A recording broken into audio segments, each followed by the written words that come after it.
President Ferdinand Marcos Jr. allegedly ordered his cousin, former House Speaker Martin Romualdez, to purchase a mansion in Forbes Park to serve as a warehouse for cash from supposed budget kickbacks from flood control projects. That's according to former Ako Bicol Party List Representative Saldi Co in the fourth installment of his exposé. Co claimed that since 2022, when Marcos took office, he and his staff had been routinely delivering money allegedly meant for both the president and Romualdez.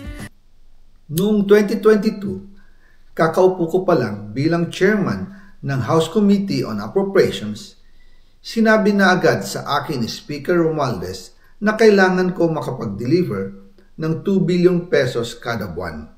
The cash cost said came from then DPWH engineer Henry Alcantara.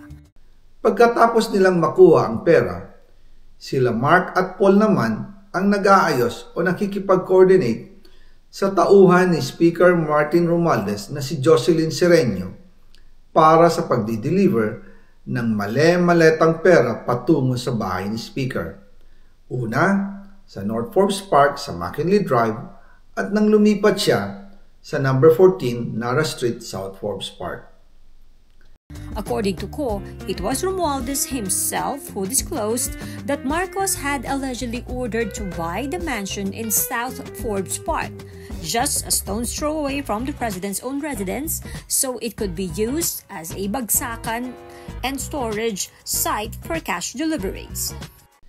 Sinabi rin po sa akin ni Speaker Martin Romualdez na si PBBM ang nag-utos sa kanya na bilhin ang bahay sa number 30 Tamarind Street para gamitin bilang bagsakan at imbakan ng pera mula sa mga SOP, koleksyon at deliveries na para sa Pangulo.